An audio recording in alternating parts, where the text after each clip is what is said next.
Sindh high court सक्कर bench जहां पर बल्दियाती इदारों को भी टाइट कर रही है और यकीनी तौर पर तमाम लोग यहीं से खौफजदा हैं। डिप्टी कमिश्नर जो कि एडमिनिस्ट्रेटर के फ़राइज़ अंजाम दे रहे हैं वो भी भागने के चक्कर में हैं और उनकी भी चीखें निकल रही हैं कि सक्कर की अदालत तंग कर रही है, लेकिन मजबूरी है। वज़ीर आला कहते हैं बैठे रहो, लेकिन ये सब नापे जाएंगे और सक्कर बेंच से, क्योंकि सिंध हाई कोर्ट की फैसले की सिंध के अंदर कोई कदर नहीं, लेकिन सिंध हाई कोर्ट सक्कर बेंच से सब कांपते हैं। ये हम आपको आज बता रहे हैं। ताहम सिंध हाई कोर्ट सक्कर बेंच ने एक और फैसला दिया जिसमें सिंध भर के तमाम कब्रिस्तानों से कब्जा खाली कराने का हुक्म दिया।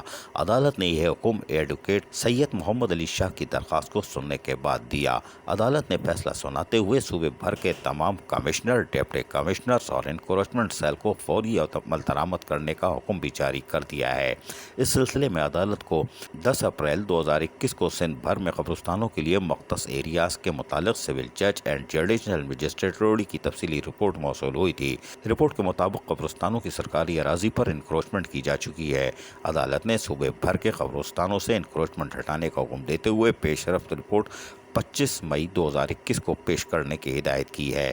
हैरान कौन बात यह है कि सक्कर में तो हलचल मच गई, लेकिन कराची में क्या होता है हम देखते हैं। इसलिए कि अज़रा खातून की एक दरख्वास्त जिसमें जो जाली बोगस भर्तियां की गई थीं उसके लिए भी सक्कर बेंच में 30 दिन का टाइम दिया गया था। तमाम डिप्टी कमिश्नरों से तफसीलात मांगी थी और यकीनी तौर पर मुलाजमीन बहाल होंगे, जैसे सक्कर के 266 हुए और बदउनवान अफसरान गिरफ्त में आएंगे। और ये सिंध हाई कोर्ट सक्कर बेंच ही कर सकती है जो अपने फैसले पर अमल दरामद करवाती है।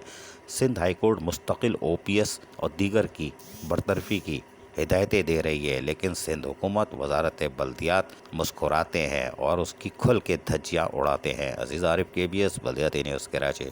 ऐसी ही खूबसूरत वीडियोस फ्यूचर में हासिल करने के लिए रेड बटन पर क्लिक करके और बेल आइकॉन को प्रेस करके हम सबके सब्सक्राइबर बनना मत भूलिए।